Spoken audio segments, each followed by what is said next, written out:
We had regime change already. We've knocked out one regime, then we knocked out the second regime. Now we have a group of people that are very different.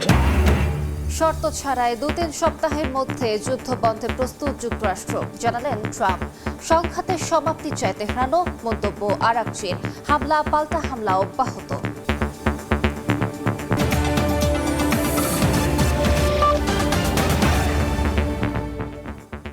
আন্তর্জাতিক সময়ের সঙ্গে আছি আমি আলিশা ইসলাম। কোনো ধরনের সমঝোতা ছাড়াই আগামী 2-3 সপ্তাহের মধ্যে ইরানের বিরুদ্ধে যুদ্ধ বন্ধে প্রস্তুত রয়েছে যুক্তরাষ্ট্র, এমনটাই জানিয়েছেন মার্কিন প্রেসিডেন্ট ডোনাল্ড ট্রাম্প। এদিকে ইরান যুদ্ধবিরতি নয়, বরং যুদ্ধের সমাপ্তি চায় বলে সাফ জানিয়েছেন পররাষ্ট্রমন্ত্রী আব্বাস আরাকচি। ট্রাম্প প্রশাসনের সঙ্গে যোগাযোগ হলেও যুদ্ধবিরতির বিষয়ে কোনো সমঝোতা হয়নি বলে জানান তিনি। এরই মধ্যে গুগল, মাইক্রোসফট, অ্যাপল সহ 18টি মার্কিন কোম্পানিতে হামলার হুঁশিয়ারি দিয়েছে ইরানের বিপ্লবী গার্ড কর্পস।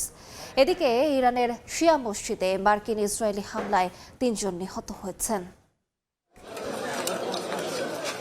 মধ্যপ্রাচ্য জুড়ে অব্যাহত আছে ইরান ও ইসরায়েল যুক্তরাষ্ট্রের পাল্টাপাল্টি হামলা। স্থানীয় সময় মঙ্গলবার ইরানের জনজান শহরের একটি শিয়া মসজিদে মার্কিন ইসরায়েলি হামলায় বেশ কয়েকজন হতাহত হয়েছেন। প্রার্থনার হল সম্পূর্ণ ধ্বংস হয়ে গেছে। একই সঙ্গে তেহরানের বিভিন্ন স্থানে বিমান হামলা চালিয়েছে নেতানিয়াহু বাহিনী। জবাবে ইসরায়েলের মধ্যাঞ্চল ও উত্তরাঞ্চলে ব্যাপক হামলা চালিয়েছে ইরান। তেহরানের বোমার আঘাতে আবাসিক ভবনসহ বেশ কয়েকটি যানবাহন ক্ষতিগ্রস্ত হয়। হাইফাই ইরানের ক্ষেপণাস্ত্রের শঙ্কায় বেজে ওঠা সাইরেনের শব্দে দিকবিদিক ছুটতে দেখা যায় ইসরায়েলিদের। মধ্যপ্রাচ্যে অবস্থিত মার্কিন সংস্থাগুলোকে লক্ষ্যবস্তু করার হুঁশিয়ারি দিয়েছে আইআরজিসি। তালিকায় রয়েছে Microsoft, Google, Apple, Intel, IBM, Tesla ও বোয়িং। ইরান যুদ্ধবিরতিতে আগ্রহী নয়, বরং যুদ্ধ সম্পূর্ণভাবে বন্ধ করতে চায় বলে সাফ জানিয়ে দিয়েছেন পররাষ্ট্রমন্ত্রী আব্বাস আরাকচি। বলেন, ট্রাম্প প্রশাসনের বিশেষ দূত উইটকফের সঙ্গে আলোচনা হয়েছে, তবে যুদ্ধবিরতির বিষয়ে কোনো সমঝোতা হয়নি। একই সঙ্গে তিনি জানান, ওয়াশিংটনের প্রতি তেহরানের বিন্দুমাত্র ভরসা নেই। এদিকে ইরানের প্রেসিডেন্ট মাসুদ পেজিশকিয়ান জানিয়েছেন, পুনরাবৃত্তি রোধের নিশ্চয়তা পেলেই কেবল ইরান যুদ্ধ বন্ধ করবে। ইরানের বিরুদ্ধে যুদ্ধ খুব দ্রুত শেষ হবে বলে মার্কিন গণমাধ্যম নিউ ইয়র্ক পোস্টকে জানিয়েছেন যুক্তরাষ্ট্রের প্রেসিডেন্ট ডোনাল্ড ট্রাম্প। তিনি দাবি করেন, মার্কিন বাহিনী ইরানের সক্ষমতা শেষ করে দিয়েছে, তাই এই অঞ্চলে তাদের আর বেশি দিন থাকার প্রয়োজন হবে না। এরপরই হোয়াইট হাউসে এক সংবাদ সম্মেলনে ট্রাম্প জানান, আগামী 2-3 সপ্তাহের মধ্যেই কোনো ধরনের চুক্তি ছাড়াই যুদ্ধ শেষ করতে প্রস্তুত যুক্তরাষ্ট্র। তিনি দাবি করেন, তেহরানের কাছে এখন আর কোনো পারমাণবিক অস্ত্র নেই। আমরা একটি শাসন ব্যবস্থা উৎখাত করেছি, তারপর আমরা দ্বিতীয় শাসন ব্যবস্থাও উৎখাত করেছি। এখন আমাদের সঙ্গে ইরানের এমন একদল মানুষের যোগাযোগ রয়েছে যারা অনেক বেশি যুক্তিসঙ্গত, আমি মনে করি অনেক কম চরমপন্থী। মার্কিন সমরমন্ত্রী পিট হেগসেথ দাবি করেছেন, আগামী দিনগুলো যুদ্ধের গতিপথ নির্ধারণ করবে। সমঝোতায় রাজি না হলে তেহরানে বোমাবর্ষণ চলবে বলে হুঁশিয়ারি দিয়েছেন তিনি। ইরান বুদ্ধিমান হলে সমঝোতা চুক্তি করবে। প্রেসিডেন্ট ট্রাম্প কোনো অবস্থাতেই পিছপা হবেন না। ইরানের নতুন প্রশাসনের এখন পর্যন্ত এটুকু বুঝে নেওয়া উচিত, নতুন প্রশাসনের আগের চেয়ে বেশি বিচক্ষণ হওয়া উচিত। প্রেসিডেন্ট ট্রাম্প চুক্তি করতে প্রস্তুত, তিনি ইচ্ছুক এবং চুক্তির শর্তগুলো তাদের জানা আছে। যদি ইরান ইচ্ছুক না হয়, তাহলে যুক্তরাষ্ট্রের সমর দফতর আরো কঠোরভাবে অভিযান চালিয়ে যাবে। ইসরায়েলি প্রধানমন্ত্রী বিনিয়ামিন নেতানিয়াহু বলেছেন, এখনও ইসরায়েলের ড্রোন এবং ক্ষেপণাস্ত্র নিক্ষেপ করার সক্ষমতা ইরানের রয়েছে, তবে তা ইসরায়েলের অস্তিত্বের জন্য হুমকি নয় বলে দাবি করেন তিনি। ইরানের আঞ্চলিক মিত্ররা আর ইসরায়েলের জন্য অস্তিত্ব রক্ষার হুমকি নয় বলেও জানান তিনি। মালিহা সুহরওয়ার্দী, সময় সংবাদ। ইরানের সাথে যুদ্ধ বন্ধ হলেই বিশ্ববাজারে জ্বালানি তেলের দাম কমবে বলে জানিয়েছেন মার্কিন প্রেসিডেন্ট ডোনাল্ড ট্রাম্প। মঙ্গলবার বিকেলে হোয়াইট হাউসে নির্বাচন ও ডাকযোগে ভোট প্রদান সংক্রান্ত এক নির্বাহী আদেশে স্বাক্ষর শেষে সাংবাদিকদের উদ্দেশ্যে ট্রাম্প বলেন, ইরানের সব নেতাকে শেষ করে দেওয়া হয়েছে, তাই যুক্তরাষ্ট্র চাই নতুন নেতৃত্বে ইরানের শাসন ব্যবস্থা। যুক্তরাষ্ট্র থেকে হাসানুজ্জামান সাকির রিপোর্ট। ইরান যুদ্ধের ফলে যুক্তরাষ্ট্রের অভ্যন্তরীণ বাজারে ব্যাপক প্রভাব পড়েছে। বিশেষ করে জ্বালানি তেলের সরবরাহ কমে গেছে, ফলে দাম আকাশচুম্বী। মঙ্গলবার যুক্তরাষ্ট্রে প্রতি গ্যালন জ্বালানি তেলের দাম বেড়ে $4 পৌঁছেছে, কোথাও কোথাও তার চেয়েও বেশি। কোভিড মহামারী ও রাশিয়া ইউক্রেন যুদ্ধের পর এটি যুক্তরাষ্ট্রের বাজারে জ্বালানির সর্বোচ্চ মূল্য। ইরানের সাথে চলমান যুদ্ধের কারণে হরমুজ প্রণালীর মধ্য দিয়ে তেলবাহী ট্যাঙ্কার চলাচল কার্যত বন্ধ হয়ে যাওয়ায় বিশ্বজুড়েই জ্বালানির এই সংকট সৃষ্টি হয়েছে।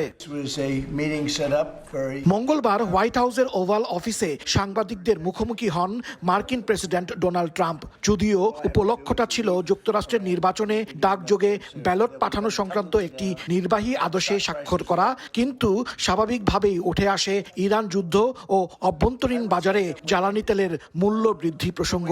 ট্রাম্প জানান, ইরানের সাথে যুদ্ধ বন্ধ হলেই দ্রুত কমে যাবে তেলের দাম। এর আগে 2 থেকে 3 সপ্তাহের মধ্যে ইরানের সাথে যুদ্ধ বন্ধ হবে বলে জানান ডোনাল্ড ট্রাম্প। যুক্তরাষ্ট্র বারবার ইরানের সাথে যুদ্ধ বন্ধের সময়সীমা ঘোষণা করলেও তা কার্যকর হয়নি। বিশ্লেষকরা বলছেন, মার্কিন প্রেসিডেন্টের এই নতুন সময়সীমা কবে এবং কিভাবে কার্যকর হয় তা দেখার জন্য এখন অপেক্ষা করা ছাড়া আর কোনো গত্যন্তর নেই। হাসানুজ্জামান সাকি, সময় সংবাদ, যুক্তরাষ্ট্র। মধ্যপ্রাচ্যে নতুন করে উত্তেজনা, যুক্তরাষ্ট্র নামাচ্ছে অভিজাত প্যারাট্রুপার। ইরানকে ঘিরে সম্ভাব্য সামরিক পদক্ষেপে বাড়ছে জল্পনা। ট্রাম্প প্রশাসনের সামনে এখন একাধিক ঝুঁকিপূর্ণ বিকল্প। যুদ্ধের দিক কোন পথে মোড় নেবে সে প্রশ্নেই নজর বিশ্বজুড়ে। যুক্তরাষ্ট্রের সেনাবাহিনীর অভিজাত 82তম এয়ারবর্ন ডিভিশন এর কয়েক হাজার প্যারাট্রুপার মধ্যপ্রাচ্যে পৌঁছাতে শুরু করেছে।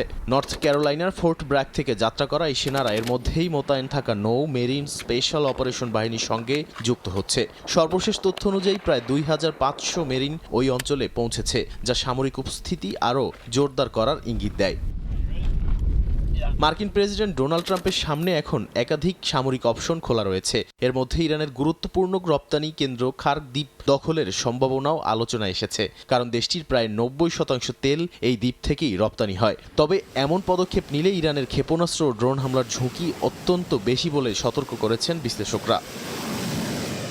রয়টার্সের আগের প্রতিবেদনে উঠে এসেছে আরও একটি স্পর্শকাতর পরিকল্পনা, ইরানের ভেতরে স্থল সেনা পাঠিয়ে সমৃদ্ধ ইউরেনিয়াম দখলের সম্ভাবনা। এমন অভিযানে মার্কিন বাহিনীকে দীর্ঘ সময় ইরানের ভেতরে অবস্থান করতে হবে, যা সরাসরি পূর্ণাঙ্গ যুদ্ধের দিকে পরিস্থিতি ঠেলে দিতে পারে। ফলে এটি কৌশলগতভাবে সবচেয়ে ঝুঁকিপূর্ণ বিকল্প হিসেবেই বিবেচিত হচ্ছে। এছাড়া বিশ্ব জ্বালানি সরবরাহের লাইফলাইন হরমুজ প্রণালীতে ট্যাঙ্কার চলাচল নিরাপদ রাখতে ইরানের উপকূলে সেনা মোতায়েনের বিষয়েও আলোচনা চলছে। যদিও প্রাথমিকভাবে বিমান ও নৌবাহিনীর উপর নির্ভর করবে যুক্তরাষ্ট্র, তবে প্রয়োজনে স্থলবাহিনী মোতায়েনও করা হতে পারে, যা সংঘাতকে আরও বিস্তৃত আকার দিতে পারে। নাদিম মারজান, সময় সংবাদ। হরমুজ প্রণালী নিয়ে যুক্তরাষ্ট্রের আর কোনো মাথাব্যথা নেই বলে সাফ জানিয়ে দিয়েছেন মার্কিন প্রেসিডেন্ট ডোনাল্ড ট্রাম্প। যেসব দেশ তেলের জন্য হরমুজের ওপর নির্ভরশীল, তাদের হাতেই পরিস্থিতি কার্যত ছেড়ে দিয়েছেন তিনি। মার্কিন সমরমন্ত্রী পিট হেগসেথ দাবি করেন, হরমুজ প্রণালী কেবল যুক্তরাষ্ট্রের দায়িত্ব নয়, মিত্রদেরও এগিয়ে আসতে হবে। হরমুজ প্রণালীর নিরাপত্তা সহ ইরান যুদ্ধ বন্ধে 5 দফা উদ্যোগের ঘোষণা দিয়েছে চীন ও পাকিস্তান।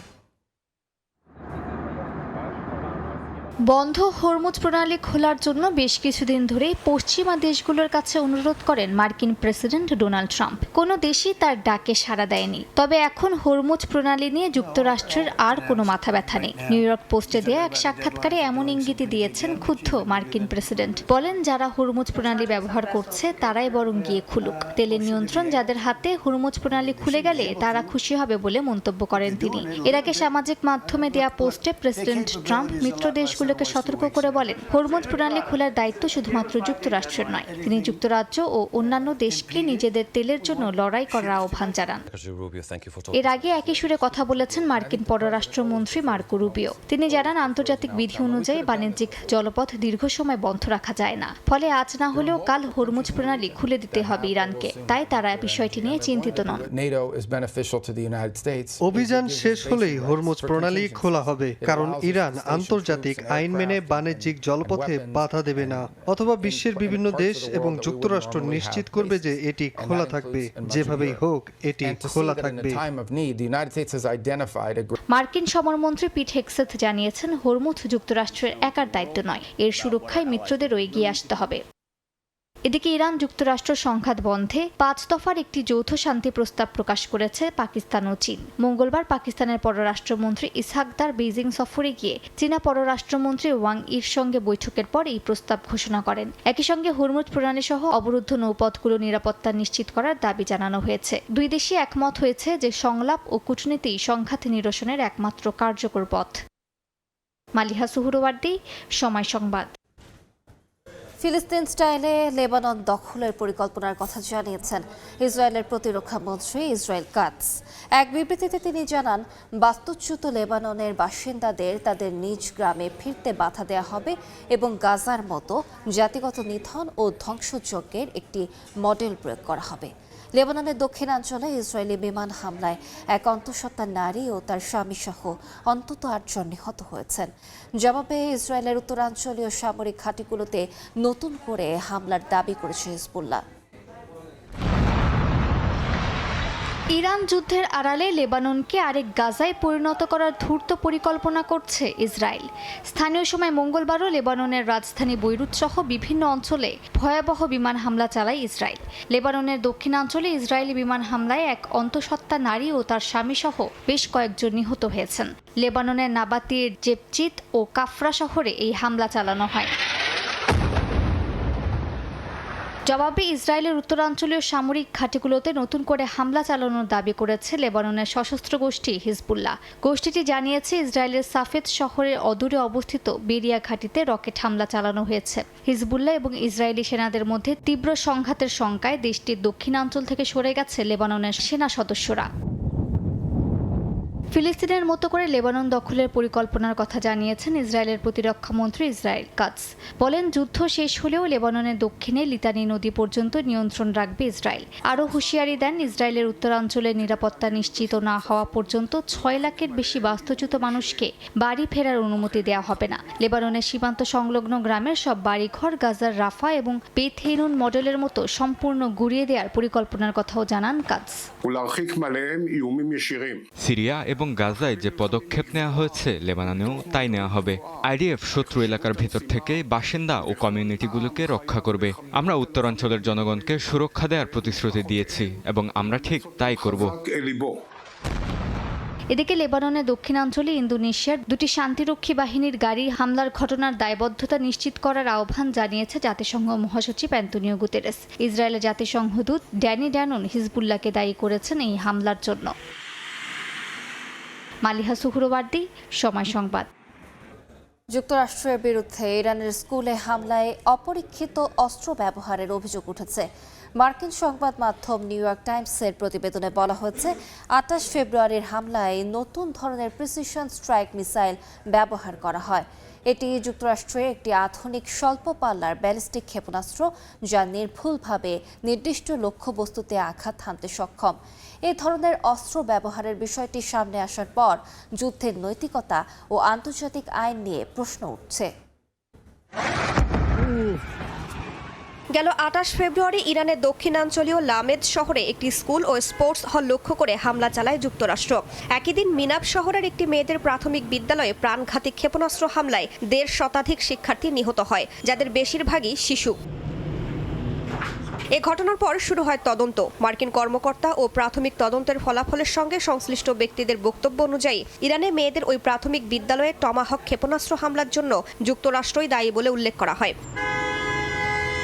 এবার মার্কিন সংবাদ মাধ্যম দ্য নিউ ইয়র্ক টাইমসের প্রতিবেদনে উঠে এসেছে চাঞ্চল্যকর এক তথ্য। প্রতিবেদনে বলা হয়েছে, এই হামলায় ব্যবহৃত হয় একটি নতুন ধরনের ব্যালিস্টিক ক্ষেপণাস্ত্র, যা আগে কখনো যুদ্ধক্ষেত্রে ব্যবহার করা হয়নি। সংবাদ মাধ্যমটির বিশ্লেষণে বলা হয়েছে, যে ক্ষেপণাস্ত্রটি ব্যবহার করা হয় এটি আকাশে বিস্ফোরিত হয়ে ছোট ছোট টাংস্টেন প্যালেট বা গোলাকৃতির কণা ছড়িয়ে দেয়।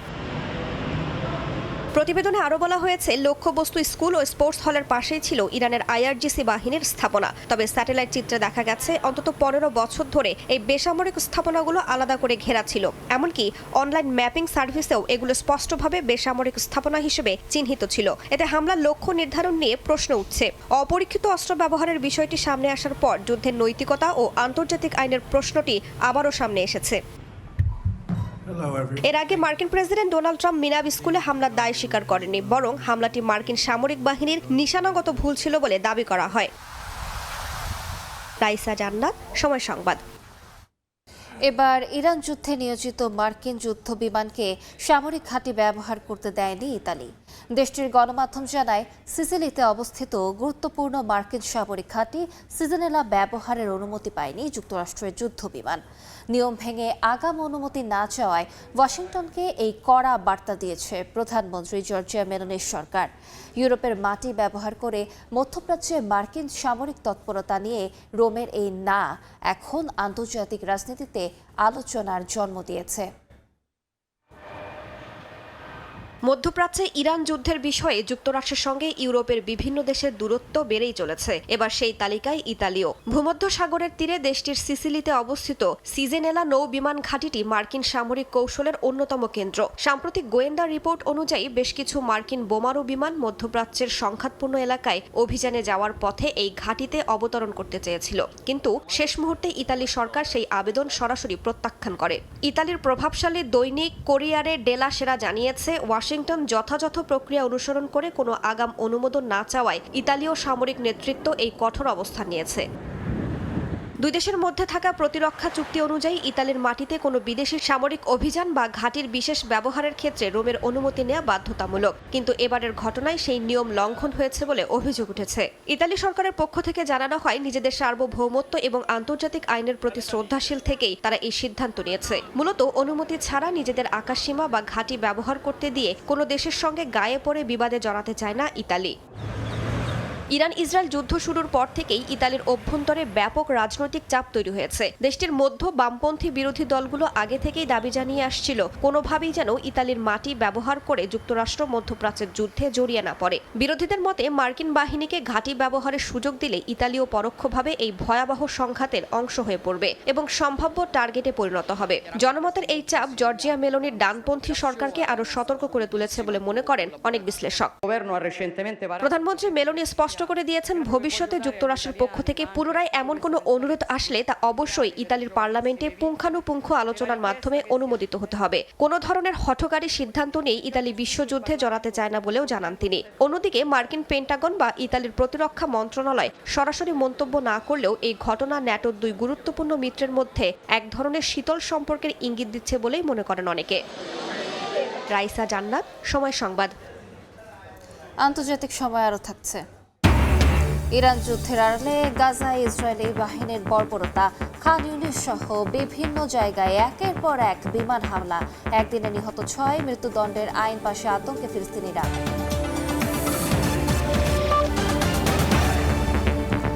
ইরান, ইসরায়েল ও যুক্তরাষ্ট্রের যুদ্ধ বৈশ্বিক শেয়ার বাজারে বড় ধস নামিয়েছে।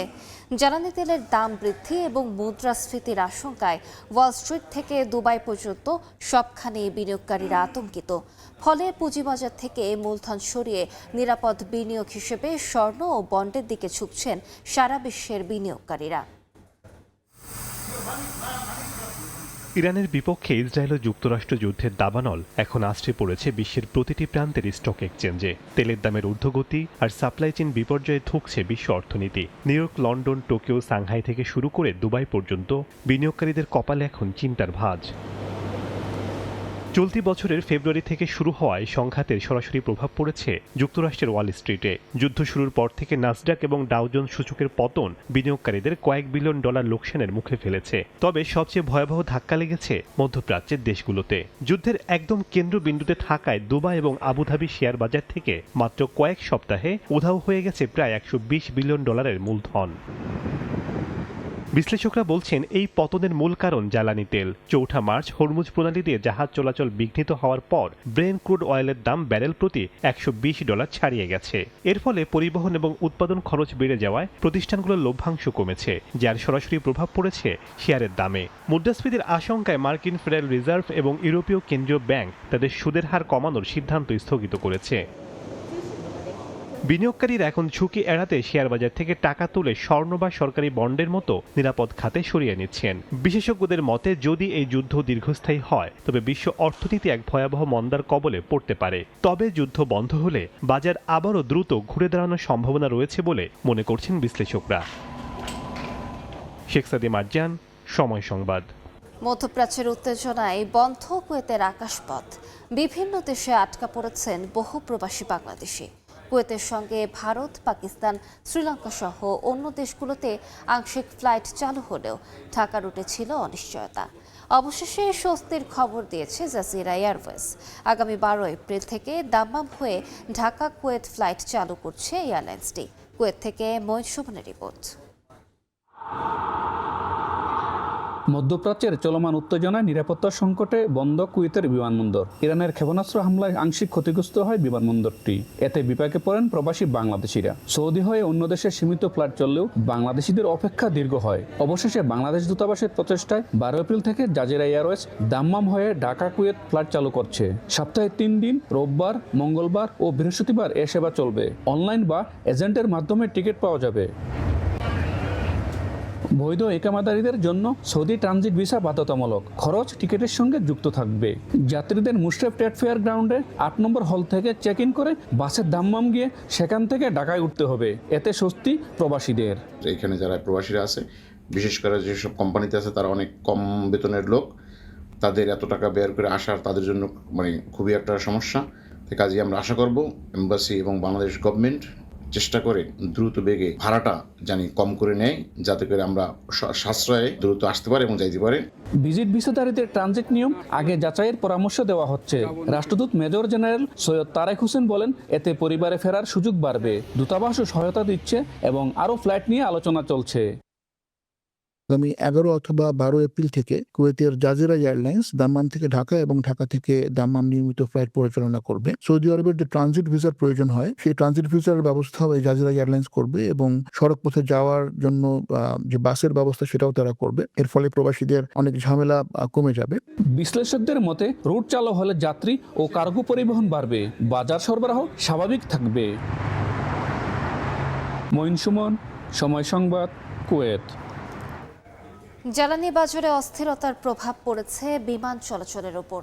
ফুয়েলের দাম দ্বিগুণেরও বেশি বৃদ্ধি পাওয়ায় একের পর এক জরুরি পদক্ষেপ নিচ্ছে এশিয়ার বিভিন্ন দেশ। ফ্লাইট পুনর্বিন্যাস থেকে শুরু করে টিকিটের দাম বাড়ানো সব পথেই হাঁটছে বিমান পরিচালনাকারী সংস্থাগুলো।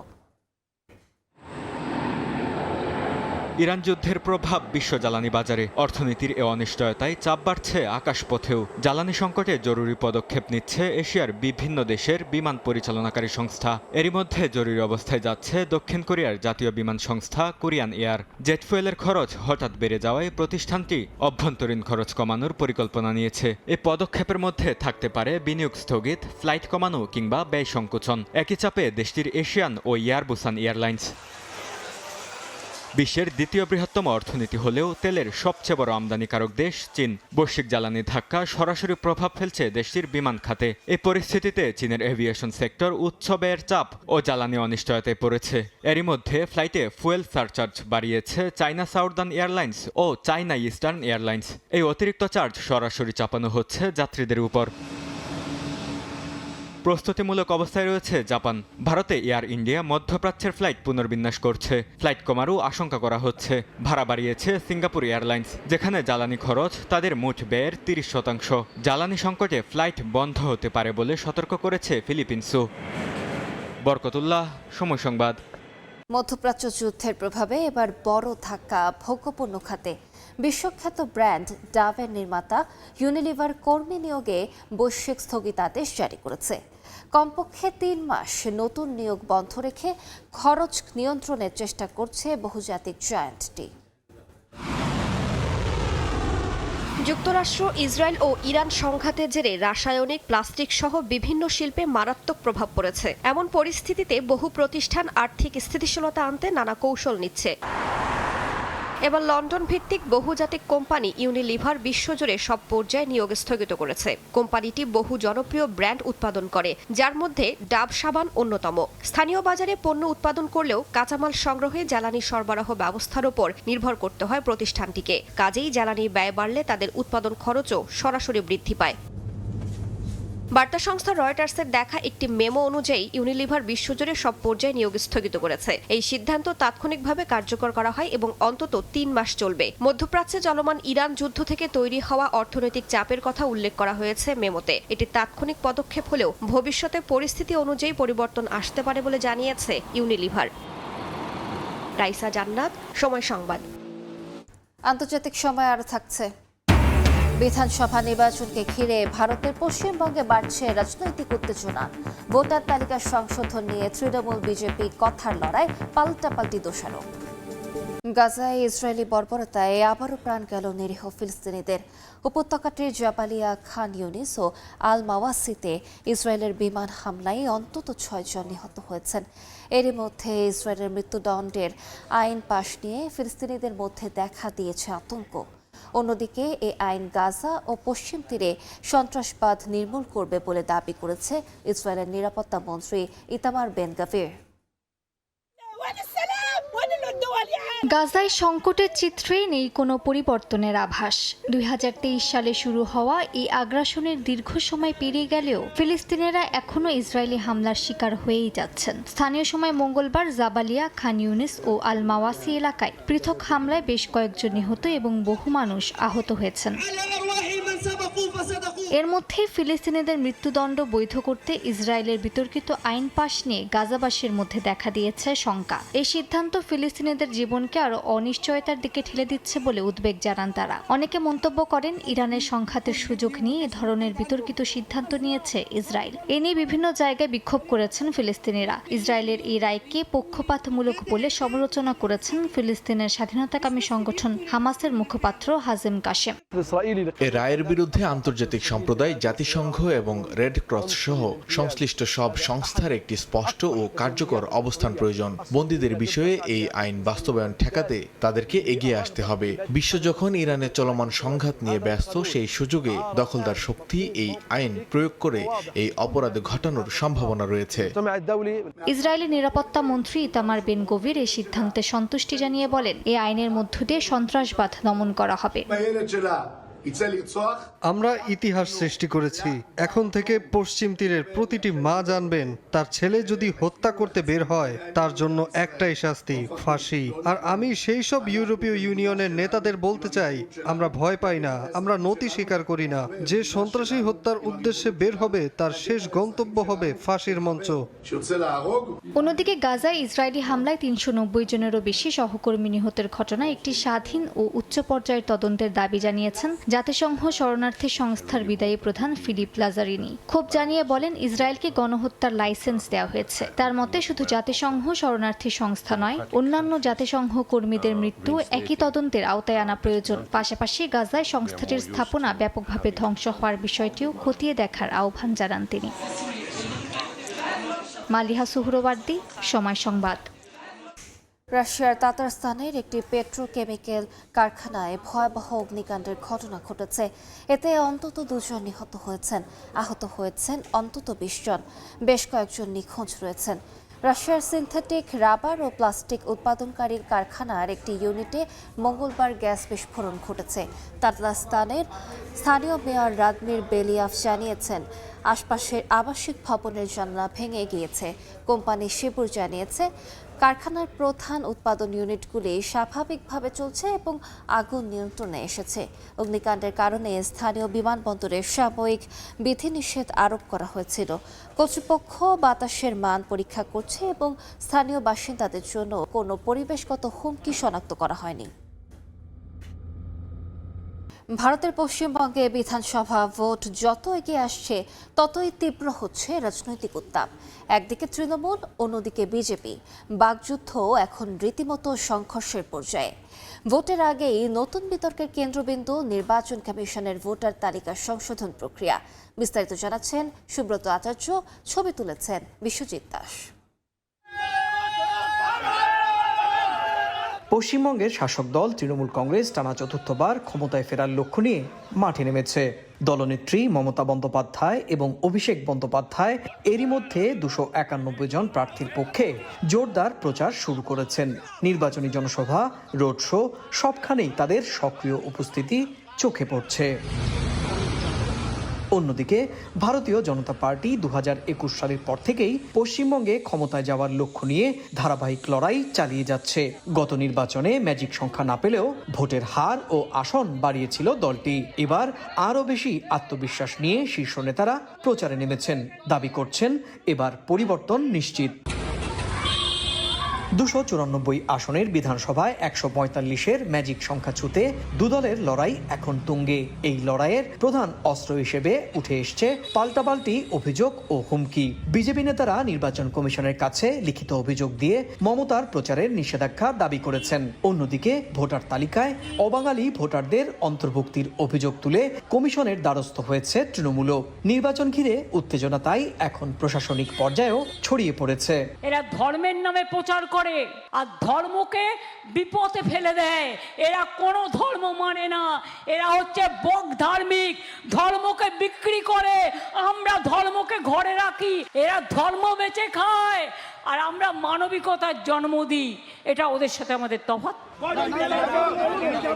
ভোটার তালিকা সংশোধন ইস্যুকে কেন্দ্র করে রাজ্যের বিভিন্ন প্রান্তে বিক্ষোভ চলছে প্রতিদিনই। কলকাতার স্ট্যান্ড রোডে ভারতের নির্বাচন কমিশন দপ্তরের সামনে তৃণমূল সমর্থকদের বিক্ষোভে এদিন উত্তেজনা ছড়ায়। সেখানে বিজেপি সমর্থকরা পৌঁছে গেলে দুই পক্ষের মধ্যে সংঘর্ষ, হাতাহাতি ও ভাঙচুরের ঘটনাও ঘটে, যা ভোটের আগে পরিস্থিতিকে আরো অস্থির করে তুলেছে। কেন ইট ছুটছে?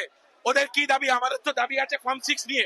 ইলেকশন কমিশনের বাইরে আমরা একটা দাবি নিয়ে দাঁড়িয়ে আছি। পুলিশ ওদের রক্ষা করছে, আমাদেরকে আটকাচ্ছে আর ওদেরকে বসার সুযোগ দিয়েছে। ভিন রাজ্যের ভোটারদেরকে নিয়ে ফর্ম 6 জমা করিয়ে এইভাবে বাংলার গণতান্ত্রিক অধিকারকে কোনোভাবে প্রভাবিত করা যাবে না। দুই দফায় অনুষ্ঠিত হচ্ছে ভোট। 13 এপ্রিল প্রথম দফা, 29 এপ্রিল দ্বিতীয় দফা, আর 4 মে প্রকাশ হবে ফলাফল। हमारा रिक्वेस्ट है, अपील है सबको कि पीसफुल एटमॉस्फेयर में इलेक्शन हो और सब लोग जाके वोट देके आए। সুব্রত আচার্য, সময় সংবাদ, কলকাতা। মার্কিন প্রেসিডেন্ট ডোনাল্ড ট্রাম্পকে কটাক্ষ করে ওয়াশিংটনের ন্যাশনাল মলে বসানো হয়েছে বিশাল এক সিংহাসন, যার মাঝখানে রয়েছে সোনালী রঙের টয়লেট। দ্বিতীয় মেয়াদে ক্ষমতায় আসার পর হোয়াইট হাউস সহ ওভাল অফিসে প্রচুর সোনালী কারুকাজ করিয়েছেন ট্রাম্প। তার বাসভবনের লিঙ্কড বাথরুমের সংস্কার কাজের সমালোচনা করে এমন শিল্পকর্ম। সাদা রঙের মাঝে সোনালী কারুকাজের সুবিশাল সিংহাসন, যা দেখলেই মনে হবে কোনো রাজদরবার থেকে তুলে আনা হয়েছে। সব ঠিক থাকলেও সিংহাসনের বসার জায়গায় দেখা যায় সোনালী টয়লেট। প্রথম দেখাতে মনে হতে পারে মার্বেল ও সোনা দিয়ে তৈরি করা হয়েছে এটি। পাশেই খোদাই করা ফলকে লেখা আছে রাজার উপযুক্ত সিংহাসন। এ দৃশ্য ওয়াশিংটন ডিসির ন্যাশনাল মল এলাকার। মার্কিন প্রেসিডেন্ট ডোনাল্ড ট্রাম্পের হোয়াইট হাউস সংস্কার কাজের সমালোচনা করে বিশালাকার সিংহাসনটি বসানো হয়েছে। দ্বিতীয় মেয়াদে ক্ষমতায় আসার পর থেকেই ট্রাম্প হোয়াইট হাউস এবং বৃহত্তর ওয়াশিংটনে ব্যাপক সংস্কার কাজ চালিয়ে যাচ্ছেন।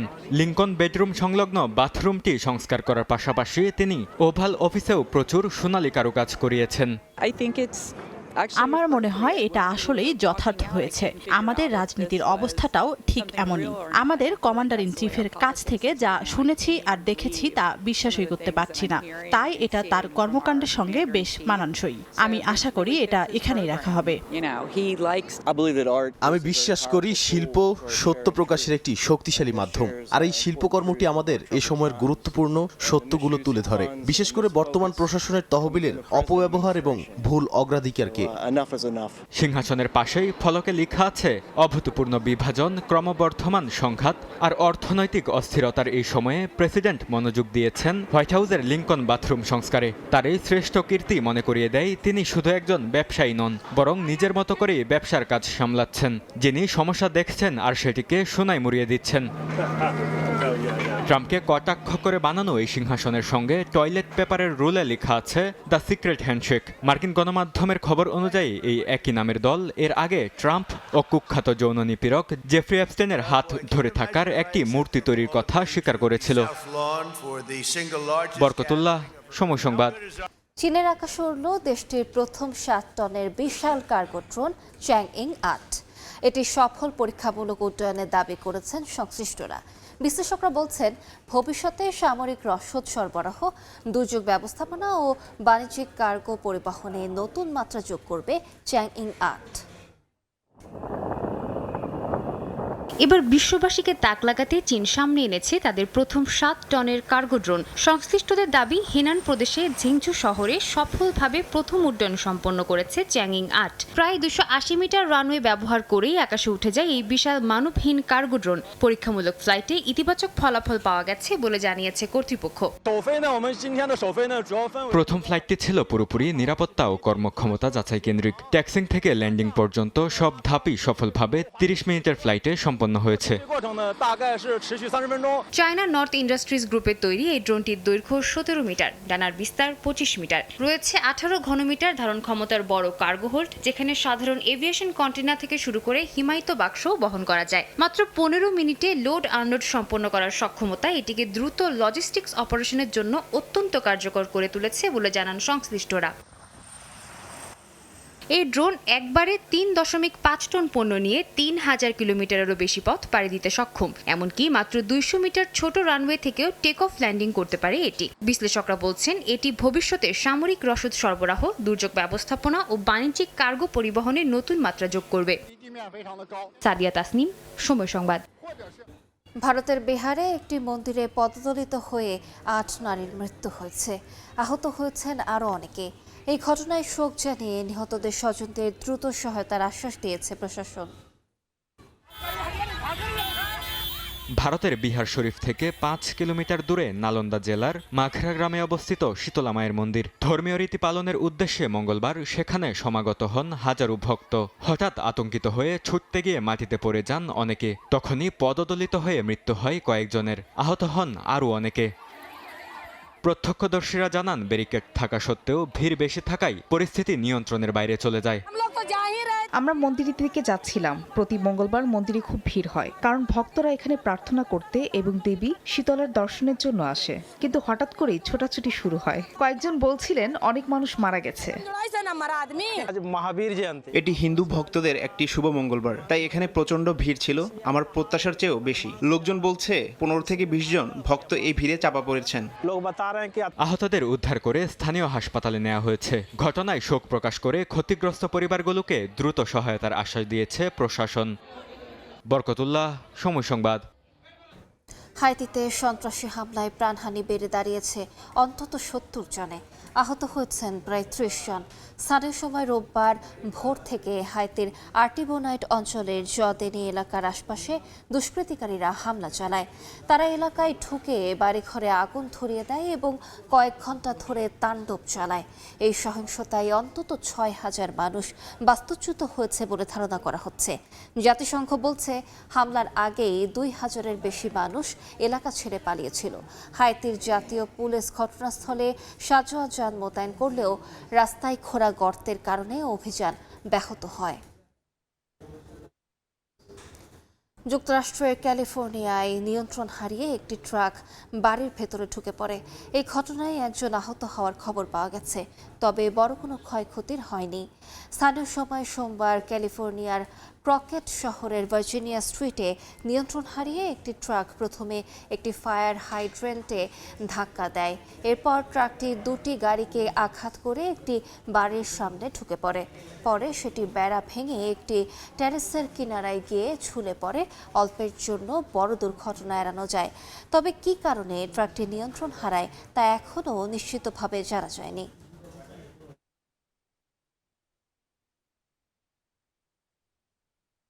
নিজের জন্মদিনে একা বিমান চালানোর অনুমতি পেয়ে রেকর্ড করেছে 16 বছরের বাংলাদেশি আমেরিকান কিশোরী। যুক্তরাষ্ট্রের লস অ্যাঞ্জেলেসের হোয়াইটম্যান বিমানবন্দর থেকে কয়েক দফা বিমান নিয়ে উড্ডয়ন এবং অবতরণ করে অনন্য দৃষ্টি স্থাপন করা কিশোরী এভা শিকদার ছোঁয়াকে দেখতে ভিড় করেন প্রবাসী বাংলাদেশিরা। লস অ্যাঞ্জেলেস থেকে লস্কর আল মামুনের রিপোর্ট। মাত্র 16 বছর বয়সী আকাশ ছোঁয়ার স্বপ্ন পূরণ করল ছোঁয়া, তাও আবার নিজের জন্মদিনে। পুরো নাম এভা শিকদার ছোঁয়া। এ বয়সে মিলল একা বিমান চালানোর অনুমতি। জন্মদিনকে স্মরণীয় করতে একাই বিমান নিয়ে যুক্তরাষ্ট্রের আকাশে উড়াল দিল ছোঁয়া। যুক্তরাষ্ট্রের ফেডারেল এভিয়েশন অ্যাডমিনিস্ট্রেশন FAA এর নিয়ম মেনে কয়েকবার নীল আকাশ পরিভ্রমণ শেষে মাটিতে ফিরে আসেন ছোঁয়া। তার বিমান উড্ডয়ন আর অবতরণ ছিল বেশ সফল। আর এ দৃশ্য দেখতে লস অ্যাঞ্জেলেস হোয়াইটম্যান বিমানবন্দরের রানওয়ের বাইরে উপস্থিত ছিল প্রবাসী বাংলাদেশিরা। বিমান চালনা শেষে বেশ দৃঢ়তার সঙ্গে দক্ষ নারী পাইলট হওয়ার নতুন স্বপ্নের কথা জানালো ছোঁয়া। আবার এম হলো পাইলট হতে, আর আমি এটা আমার future goal, and I will continue to strive to learn and enrich myself in the aviation world. এদিকে সন্তানকে আকাশে ভেসে বেড়ানো দেখে আনন্দে ভাসেন ছোঁয়ার বাবা মা। ভবিষ্যতে নামকরা পাইলট হতে পারে, দেশের উজ্জ্বল ভবিষ্যৎ নিয়ে যেতে পারে, সেই দোয়া এবং আপনারা সবাই তার জন্য দোয়া করবেন। এখন আমার মেয়ে হচ্ছে পাইলট হওয়ার ইচ্ছা, এখন আপনারা সবাই দোয়া করবেন ওর জন্য। সব ফ্রেন্ড এবং ফ্যামিলির লোকজন আসছে দোয়া করতে। মেয়ের স্বপ্ন পূরণে লস অ্যাঞ্জেলেসের একটি ফ্লাইং প্রশিক্ষণ কেন্দ্রে ভর্তি করান ব্যবসায়ী বাবা বিপ্লব শিকদার ও স্বাস্থ্য দপ্তরে কর্মরত মা তানিয়া শিকদার। নিজ শিক্ষা প্রতিষ্ঠানে পড়াশোনার পাশাপাশি ওই প্রশিক্ষণ কেন্দ্রে বেশ ভালোভাবেই বিমান চালানো রপ্ত করে ছোঁয়া। মার্কিন যুক্তরাষ্ট্রের ফেডারেল এভিয়েশন অ্যাডমিনিস্ট্রেশন FAA এর নিয়ম অনুযায়ী ফ্লাইট ইনস্ট্রাক্টরের বিশেষ অনুমোদনে পরবর্তী 1 বছর যাত্রীবিহীন কেবলমাত্র প্রশিক্ষণ নেয়া বিমানই চালাতে পারবে ছোঁয়া।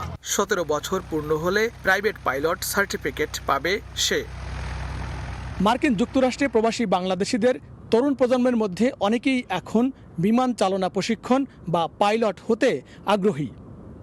লস্কর আল মামুন, সময় সংবাদ, লস অ্যাঞ্জেলেস, যুক্তরাষ্ট্র। অস্ট্রেলিয়ার নিউ সাউথ ওয়েলস পার্লামেন্টে আবারও প্রশংসায় ভাসলেন বাংলাদেশি বংশোদ্ভূত পরিবেশ বিজ্ঞানী ডক্টর নার্গিস বানু। সম্প্রতি পার্লামেন্টে দেয়া বক্তব্যে এমপি ও পার্লামেন্টারি সেক্রেটারি স্টিফেন বালি তার অসামান্য অবদানের স্বীকৃতি দেন। কমিউনিটি উন্নয়ন, মানবাধিকার রক্ষা এবং পরিবেশ সংরক্ষণে গুরুত্বপূর্ণ ভূমিকার জন্য পার্লামেন্টের পক্ষ থেকে ডক্টর নার্গিসকে ধন্যবাদ জানানো হয় এবং তার বর্ণাঢ্য কর্মজীবনের বিভিন্ন দিক তুলে ধরা হয়। ডক্টর নার্গিস বানু 2013 সালে প্রথম বাংলাদেশি হিসেবে অস্ট্রেলিয়ার ফেডারেল পার্লামেন্টে বাংলাদেশের রাজনৈতিক পরিস্থিতি ও মানবাধিকার সংকট তুলে ধরেন। তৎকালীন ইন্ডাস্ট্রি ও সায়েন্স মিনিস্টার এড হিউসিকের মাধ্যমে তিনি বিষয়টি আন্তর্জাতিক অঙ্গনে উপস্থাপন করেন এবং ফ্যাসিবাদের বিরুদ্ধে জনমত গড়ে তুলতে গুরুত্বপূর্ণ ভূমিকা রাখেন। প্রবাসী বাংলাদেশিদের সংগঠন অল বাংলাদেশি অ্যাসোসিয়েশন অব আয়ারল্যান্ডের উদ্যোগে স্বাধীনতা দিবস ও ঈদ পুনর্মিলনীর আয়োজন করা হয়েছে, যেখানে প্রবাসী ছাড়াও আইরিশ রিভার ড্যান্স গ্রুপের সদস্যরা অনুষ্ঠানের সৌন্দর্য বাড়িয়েছেন। সৈয়দ জুয়েলের রিপোর্টে বিস্তারিত। মাত্র কিছুদিন আগেই all Bangladeshi association of Ireland আবাইয়ের নবনির্বাচিত সদস্যরা আনুষ্ঠানিক দায়িত্ব নেয়। এরপরে এটি তাদের প্রথম বড় আয়োজন। বাংলাদেশের বিভিন্ন জেলার আঞ্চলিক গানে ছোটদের পরিবেশনা ও আইরিশ রিভার ড্যান্সের মেয়েদের নাচের তালে দুলেছিল আগতদের মন। কবিতা আবৃত্তি সহ ছিল আরো বেশ কিছু আয়োজন। অনুষ্ঠানে আগতরা একই সঙ্গে পেয়েছেন স্বাধীনতা দিবস ও ঈদের খুশির দেশীয় আমেজ। এমন আয়োজনে আসতে পেরে বাংলাদেশিদের পাশাপাশি স্থানীয় আইরিশরাও ছিল দারুণ খুশি। আজকে আমার অনেক ভালো লাগছে, আমরা অনেক আনন্দ করছি, ডান্স করছি, পারফরমেন্স করছি। বাংলাদেশের ঐতিহ্যবাহী ওরা এই পুরা বিশ্বের বুকে ফুটিয়ে তুলছে। বাচ্চাদের যে নাচগুলো হয়েছে, সত্যি আমরা সেই পুরোনো দিনে ফিরে গেলাম, মনে হয়েছে আমি সেই ছোটবেলায় চলে গিয়েছিলাম। আজকের এই যারা আয়োজক all Bangladesh association of Ireland, আয়োজকদেরকে আমার পক্ষ থেকে অভিনন্দন জানাচ্ছি। আয়োজকদের ধন্যবাদ আমাকে অনুষ্ঠানে আমন্ত্রণ জানানোর জন্য। অনেক সুন্দর সময় কাটালাম। এটি আমার জন্য সম্মানের যে বাংলাদেশের ঈদ পুনর্মিলনী ও স্বাধীনতা দিবসের অনুষ্ঠানে আমন্ত্রণ পেয়েছি। অনুষ্ঠানে একদিকে যেমন বাংলাদেশের সংস্কৃতিকে তুলে ধরা হয়েছে, তেমনি আইরিশ সংস্কৃতিকেও তুলে ধরা হয়েছে। বাংলাদেশ কমিউনিটিকে এমন ব্যতিক্রম আয়োজন করায় অনেক ধন্যবাদ। কার্লোর প্রবাসী বাংলাদেশিদের অক্লান্ত পরিশ্রমে সফলভাবে আয়োজন করতে পেরেছে আবাই। তাই তাদেরকে ধন্যবাদ দেওয়ার পাশাপাশি দূর দূরান্ত থেকে জড়ো বাংলাদেশিদের প্রতি কৃতজ্ঞতা জানায় সংগঠনটির নেতারা। ভবিষ্যতে আমরা আইরিশ কমিউনিটির সাথে কিভাবে বাংলাদেশি কমিউনিটির ইন্টিগ্রেট করা যায় এইভাবে কাজ করব বলে আশা করছি। আমাদের এই কমিউনিটি শুধু আমাদের ভিতরে সীমাবদ্ধ না থেকে আমাদের নতুন প্রজন্মকে আইরিশ সোসাইটির সাথে আমাদের কালচারকে পরিচয় করে দিতে পারে, সে লক্ষ্যে আমাদের আজকের অনুষ্ঠানটি। কার্লোর উডফোর্ড ডোলমেন হোটেলে এই অনুষ্ঠানটির আয়োজন করা হয়। আগামীতে বিভিন্ন কাউন্টিতে নানা আয়োজনের কথা জানায় সংগঠনটি। স্বাধীনতা দিবস ও ঈদ পুনর্মিলনীর এই আয়োজনটি ছিল আনন্দের ঠাসা। বিশেষ করে এখানে বেড়ে ওঠা নতুন প্রজন্মরা জানতে পারছে দেশীয় সংস্কৃতির যতগুলো ধারা রয়েছে। এভাবেই প্রবাসে বিকশিত হোক বাংলা সংস্কৃতির। আয়ারল্যান্ডের কার্লো থেকে সৈয়দ জুয়েল, সময় সংবাদ। জাপানের টোকিওতে দল বেঁধে চেরি ব্লসম দেখার ধুম পড়েছে। সাদা গোলাপি এই ফুল দেখতে ভিড় করছেন পর্যটকরা। অনেকেই নৌকা ভাড়া করে নদীর তীরে সৌন্দর্য উপভোগ করছেন। তবে জ্বালানি তেলের দাম বাড়ায় লাভ তুলনামূলক কম বলে জানাচ্ছেন ব্যবসায়ীরা।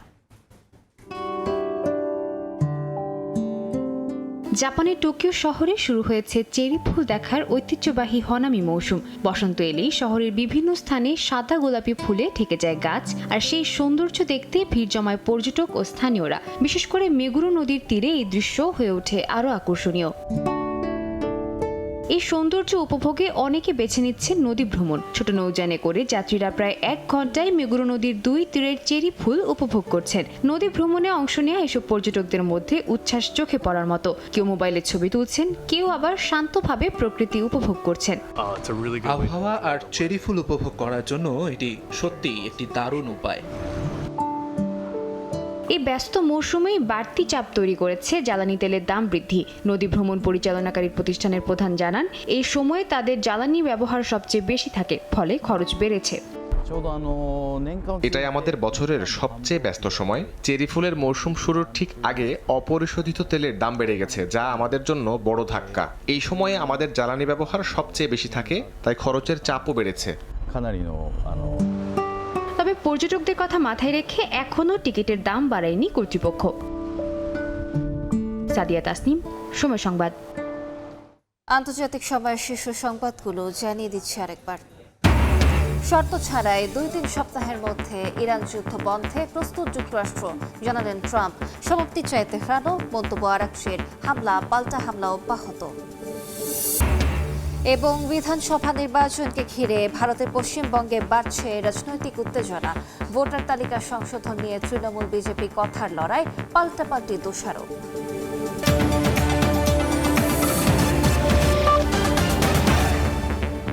এ ছিল আন্তর্জাতিক সময়। এরপর সকাল 10টার সময় সংবাদ নিয়ে সঙ্গে থাকবেন মেজবাহুল আলিফ। ধন্যবাদ আলিশা। সকাল 10টার সময় সংবাদ নিয়ে আসছি কিছুক্ষণ পর, সঙ্গেই থাকুন সময়ের।